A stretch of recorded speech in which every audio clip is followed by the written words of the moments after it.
Hey there! Wanted to give you all an update on the development of this Electron game engine, the Minecraft rewrite into TypeScript.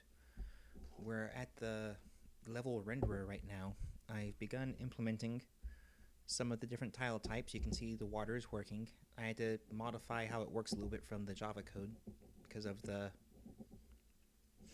way it was like cycling through the water tiles at random wasn't really working for the way I had it structured. So now it's cycling through periodically. I actually like this a lot better. I have the grass tiles implemented. The rest of it is still a work in progress, but now that I have the basic principle, it's probably going to move faster now. And you can hit the regen button to generate different types of maps. Going down into the caverns, you can see the water is the only thing that shows up. There'll be a lot more to see once I implement the dirt and the rock walls. So going back, I've added a couple things here. If we go into, I think it was sprites, you can see that I was playing around with this big tree. It's a tile that I added to the tile set. It is actually 8x8 icons in our tile set. If you go up to assets, no, it's a server-side assets. And you can see there it is right there. Still work in progress, but I wanted a big tree to go with the little trees that we're able to draw. Not entirely decided how I'm going to use it yet, but it was kind of fun to put together. I'm probably going to, I think I'm going to try to find some way to get a highlight color in there, along with, we have it's a self-imposed 4-color restriction on each icon, but over an entire group of tiles, it's like each of these little icons can have a different set of 4 colors. So I think I can have like one set of 4 colors for this part down here where you can see bits of the tree poking out, and a different set of 4 colors up here that would include the highlight color for the top of the tree. So I'll be playing around with that some more. And as you might have heard just now, I have the sounds importing. Go into S of X for sound effects. And there's the 7 sounds that come pre-packaged with the Minecraft code.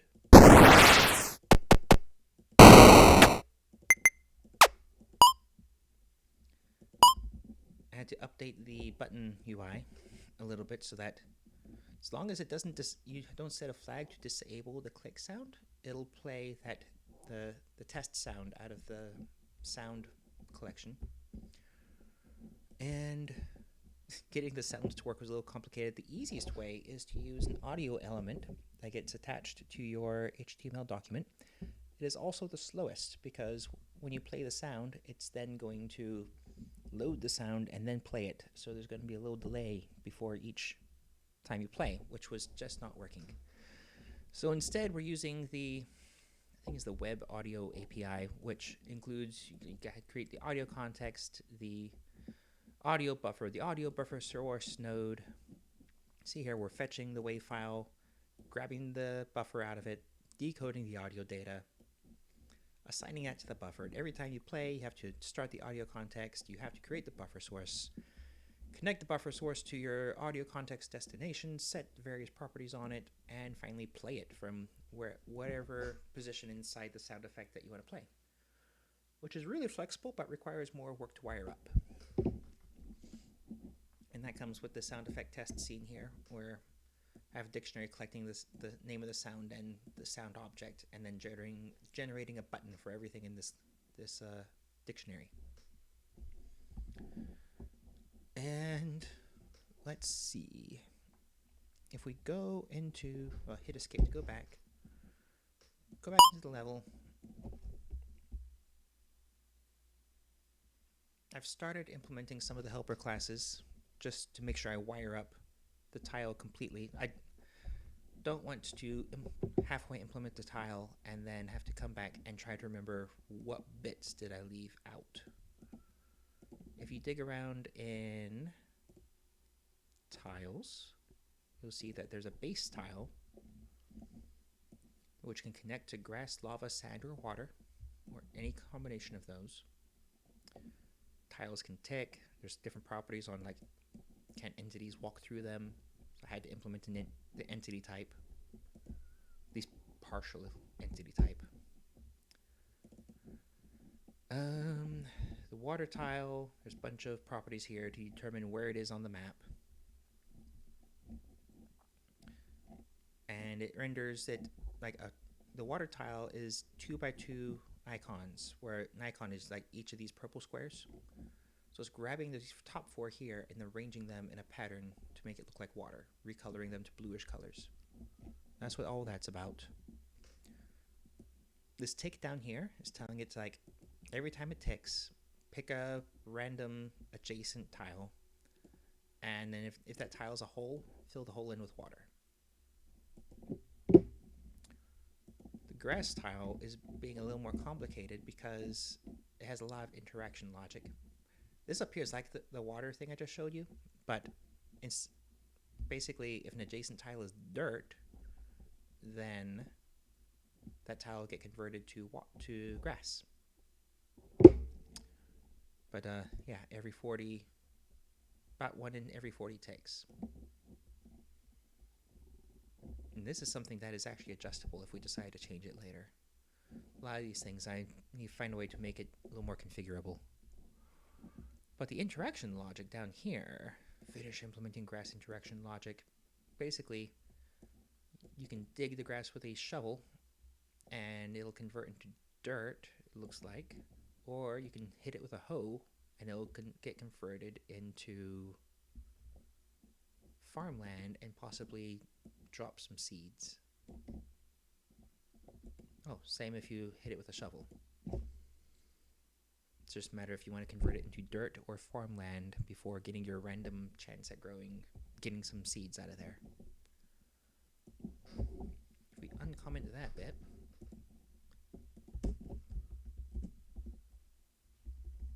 we should be able to do that sound effect now.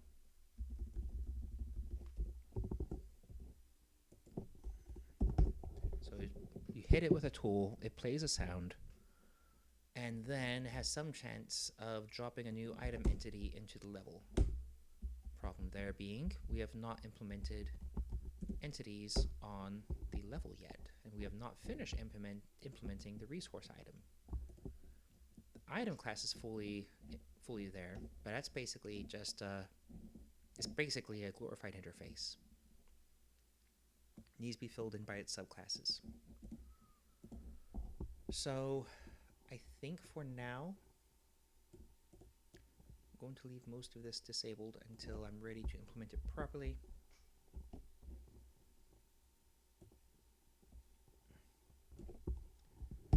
One of the next things on my list, need to get a better handle on event logging. It's like in the camera, implemented this camera to help navigate around the screen, and then properly, like, here, let me just show you. Close others. Get the camera, we'll get to the level renderer scene. The level renderer scene does not have a player that moves around, it has a camera. The camera has bounds set for the size of the map it's allowed to navigate around. And then when you hit the keyboard down, it does some math here to calculate the delta is like the velocity you're taking across the screen. X and Y are going to be -1 to +1 along either axis. When you update, you tell the camera you want to move by whatever that delta is, and then that camera gets passed into the render function. And then you can see here, like for most tiles right now, we're just doing this fill rect, so to fill it in with a solid color. We're passing in the bounding box of that tile.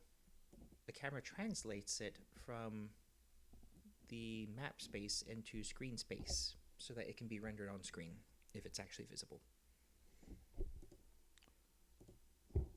And eventually, when we get around to sticking entities in our level, we're going to give the camera the ability to follow an entity, which could be the player, could be any entity. The camera will just move around the screen to try and keep that entity in the center. And what else to show for this round?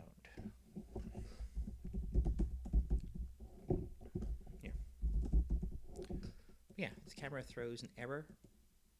Let's go ahead and have it so it always throws the error.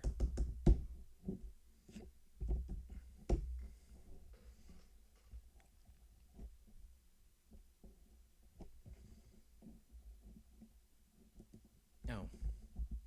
Well, that's not going to work. Let's throw an error from someplace else. And the level renderer update. Oops. I'm going to demonstrate the problem right now.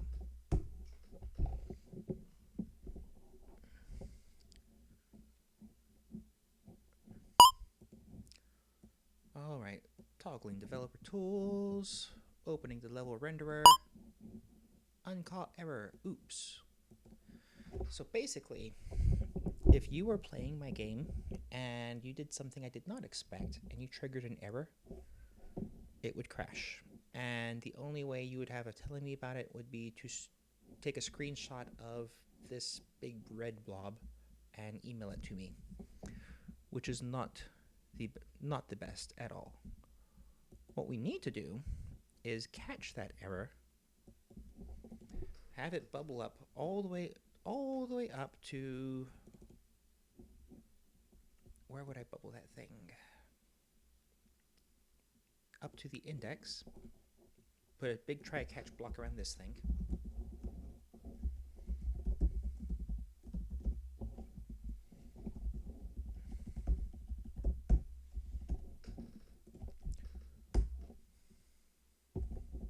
And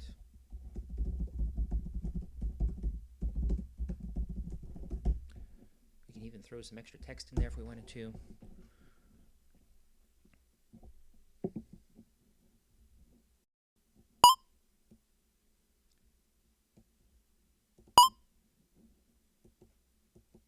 Oh, I forgot, because this was all asynchronous. That try catch block is not enough to catch it. We would need to catch it elsewhere, probably inside the render loop. Because when we go to initialize, we request animation frames, and the onFrame function here is where we would need to catch an error. But when we catch the error, we need to not just throw it out to the console. That error needs to get bubbled over to the server thread. Over in this folder here, you need to create an API function to catch errors. And then that error needs to be written to a text log so that if the game were to break, there would be a text log that you can then email me to me, and then I would be able to diagnose the error. That's the theory. So that is it for this recap. I'm going to be probably working on that error system next, and I'll let you know how that goes. So right, I can't run it now because I just broke it.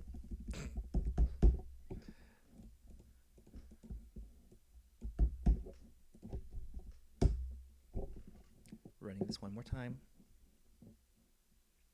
Make sure I didn't horribly break the thing. When I'm all done with this conversion, planning to post the game up on my Patreon account, and you're welcome to go and find the download link there. But we're probably still a couple weeks away from having something that's playable, so no rush. And that's it. Make sure you subscribe to the channel if you want to keep getting these updates. Also posting more development updates, more in-depth development updates as we go along here. But I just want to get you all up to speed. So thank you for joining me. See you next time.